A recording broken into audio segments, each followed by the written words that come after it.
ગઈકાલ late night પોલીસને એક મેસેજ મળે છે અને મેસેજ મળતાની સાથે જ પોલીસ બનાવવાળા સ્થળ ઉપર જાય છે અને સ્થળ ઉપર જઈ અને જે તપાસ કરે છે તેમાં હસબન્ડ એન્ડ બંનેનું ગોળી વાગવાથી મૃત્યુ થયેલું છે.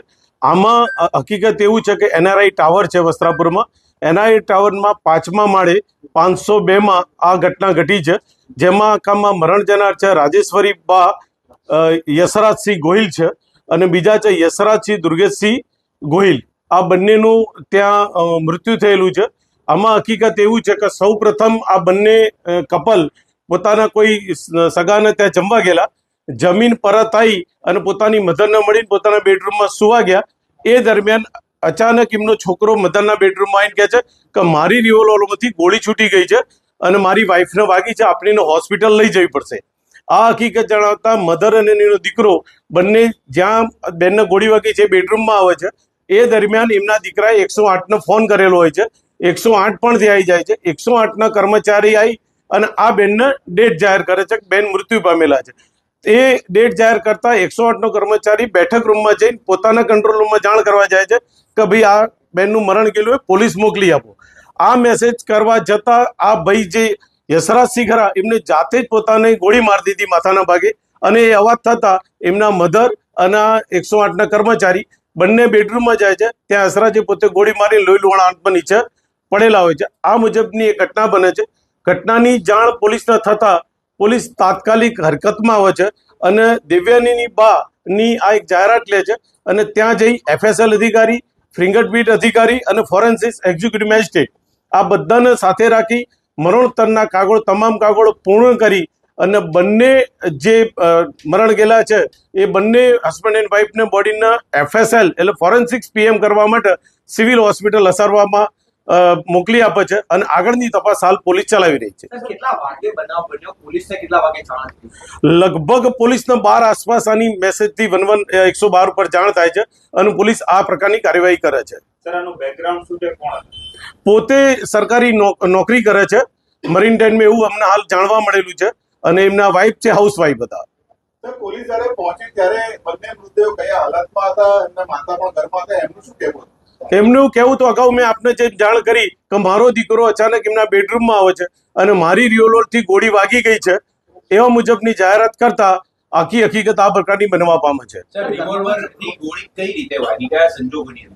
હવે એ તપાસનો વિષય છે કે રિવોલ્વરમાંથી એમની મધર એવું કહે છે કે મારા દીકરાએ મને જાણ કરી કે રિવોલ્વરમાંથી ગોળી છૂટી ગઈ છે અને મારી વાઈફને વાગી છે અને એને હોસ્પિટલ લઈ જવી પડશે. એટલે 108ને પણ જાણ કરે છે અને 108 આવે છે. મીનવાઇલ એ પોતે પણ ગોળી મારી અને પોતાનું જીવન ટૂંકાવી દે છે. હત્યા છે કે આત્મહત્યા એ પોલીસને કઈ રીતે તપાસ આખી કરવામાં આવશે, કઈ રીતે બહાર આવી શકે? આ હકીકતની જાણવા સારું જ અમે FNCs PM માટે ફોરેન્સિક PM માટે લઈ ગયા છીએ ડેડ બોડીને અને PM નોટ આવ્યા પછી આગળની હકીકત ઉજાગર થશે કે ગોળી કેવી રીતે વાગી હતી, કેટલી ઊંડી વાગી છે, કેવા એંગલથી વાગી છે. આ બધા જ પ્રશ્નોનો જવાબ PM નોટ આવ્યા પછી આપણને મળશે. પ્રાથમિક તપાસમાં રિવોલ્વર લાયસન્સ વાળી છે એવું એમના સગાવાલાને જાણવા મળેલું છે, પણ તપાસના અંતે રિવોલ્વર પણ આપણે જમા લીધી છે અને આપણે FSLમાં મોકલી અને આગળની વિગતવારની તમામ પહેલુઓને સાથે રાખી તમામ વસ્તુઓને નજરમાં રાખી અને આગળની તપાસ અમે ચલાવી રહ્યા છીએ. બનાવ પહેલા ઘરમાં કોઈ ઝઘડો, અવાજ, કોઈ હકીકત સામે આવી છે? પરિવારના ત્યાં જમવા ગયા હતા, ત્યાં કોઈ માથાકૂટ થયું, ઘરે આવ્યા, એ સંજોગોમાં વચ્ચે શું બન્યું? આસપાસના લોકો નિવેદન, આસપાસના રાતનો સમય હતો, વોચમેનો હતા. બંને વોચમેન એને પૂછતા કે લોકો આયા છે. એ લોકો પછી આવીને ફરતી પાછા જ્યુસ પીધો છે. બિલકુલ યંગ કપલ હોવાથી એકલું રાજી ખુશીથી બંનેને પૂછતા એવો એમના ફ્લેટમાં ગયેલા છે.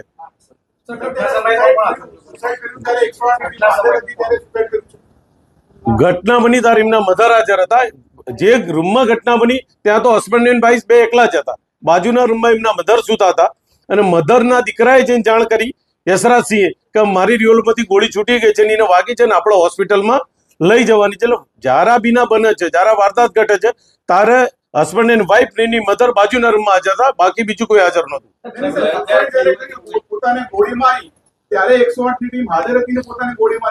આમાં અગાઉ પણ હું આપને જણાવી ચૂક્યો છું કે 108ના ઇન્ચાર્જ શ્રીએ બેનની ડેડ બોડી ચેક કરી એમને કીધું કે બેનનું મૃત્યુ થઈ ગયેલું છે અને પોતાના કંટ્રોલ રૂમમાં જાણ કરવા માટે 108ના કર્મચારી બેઠક રૂમમાં જાય છે.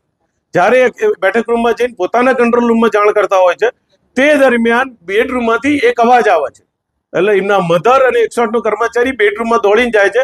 તો અહીંયા યશરાજજી પોતે પોતાની જાતે પોતાના માથામાં ગોળી મારી અને આત્મહત્યાનો કરી લીધેલ છે. કુલ કેટલા રાઉન્ડ ફાયરિંગ થયું? જે યુવતી હતી જે પરિણીતા, તેને કઈ જગ્યાએ ગોળી વાગી હતી? બંને મૃત્યુ જનારના માથાના ભાગે ઈજા છે. જે બેનને પણ માથાના ભાગે ગોળી વાગેલી છે અને જે મરણ જનાર છે યશરાજસિંહને પણ માથાના ભાગે ગોળી વાગી છે. જે પરિણીતા છે એના માથાના ભાગે, પણ માથાના ભાગે કઈ બાજુ? બાજુના ભાગે છે, લમડાના ભાગે, કપાળ? પાછળના ભાગે. અને એકચ્યુઅલી સ્પોટ તો જ્યારે એમનું થશે ફોરેન્સિક પીએમ ત્યારે આપણને પરફેક્ટ પીએમ નોટ આવ્યાથી જ બધું ખબર પડી જશે માથાના ભાગે કઈ જગ્યા. પણ હાલ પ્રાથમિક દ્રષ્ટિને પાછળના ભાગે ગોળી વાગી. સાહેબ, તમારી પોલીસની જે પ્રાથમિક તપાસ છે એ તપાસની અંદર કોઈના નિવેદન નહીં, પરંતુ પોલીસની તપાસમાં શું લાગી રહ્યું છે? અકસ્માતે ગોળી છૂટી હોય એવું લાગી રહ્યું છે કે જાણી જોઈને ગોળી મારવામાં આવી હોય એવું લાગી રહ્યું છે? હાલ અમે એડી દાખલ કરેલી છે. એડી દાખલ કર્યા પછી કોઈ નક્કર ધારો કે પીએમ નોટ આવ્યા પછી અમે એના નિર્ણય પર જઈશું કે ભાઈ ખરેખર ગોળી મારવામાં આવી છે, નજીકથી ગોળી વાગી છે, કેટલા અંતરથી ગોળી વાગી છે, કેવા પ્રકારની ગોળી વાગી છે, માણસ જાતે ગોળી માગે તો ક્યાં વાગે, આકસ્મિક ગોળી વાગે તો ક્યાં. આ બધા જ પહેલો લઈને એ માટે જ અમે ફોરેન્સિક પીએમનું આગ્રહ રાખી અને બંને ડેડ બોડીને અમે સિવિલ ખાતે ફોરેન્સિક પીએમ કરવા માટે અમે મોકલી આપેલા છે. કેસમાં દૂધ પાણી કરવા માટે પોલીસ છે કયા પોઈન્ટ ઉપર કઈ થિયરી પર તપાસ? એ દૂધનું પાણી કરવા માટે મેં એક્ઝિક્યુટિવ મેજિસ્ટ્રેટ સાહેબ, FSLના અધિકારી સાથે અને ફિંગરપ્રિન્ટના અધિકારી સાથે તમામ સરકારી કર્મચારીઓને સાથે રાખી અને ગઈકાલ આખી રાત અમે અમારા મરણોત્તરના જે કાગળો કરવાના થાય એ તમામ કાગળો પૂર્ણ કરી અને બંને ડેડ બોડીઓને અમે પીએમ સારું મોકલી આપ્યા છે. સર, જ્યારે એમ્બ્યુલન્સની ટીમ પ્રેઝન્ટ હતી ઘરમાં, જ્યારે પહેલો શોટ વાગી ગયો હતો, જ્યારે એમના જે વાઇફ હતા એ ડેથ થઈ ગયા હતા, ત્યારે રિવોલ્વર ક્યાં હતી? ત્યારે એમના પાસે જ હતી યશરાજસિંહના કે બીજે કોઈ મૂકી દીધી? રિવોલ્વર એમની જોડે જ પડી હતી. પહેલા તો માણસ આવ્યો 108ના, એમને ડેડ બોડી જોઈ અને એને કીધું કે બેન મરણ ગયેલા છે, અને એ પોતાના કંટ્રોલ રૂમમાં જાણ કરવા માટે તરત બહાર જાય છે. રિવોલ્વર ક્યાં પડી હતી, કઈ જગ્યાએ પડી હતી એ એક તપાસનો વિષય છે. કારણ કે એને કાલ રાત્રે પૂછપરછ કરી એટલે એ માણસ પ્રાઇવેટ એક જ માણસ છે, પોતે પણ એટલો બધો ગભરાઈ ગયેલો હતો કે સાહેબ આ બીના બની છે, હું અંદર ગયો, બેનના મૃત્યુ જાહેર કર્યા, હું મારા કંટ્રોલ રૂમમાં જાણ કરવા માટે બેઠક રૂમમાં આવું છું ને દરમિયાન બીજો અવાજ થાય છે.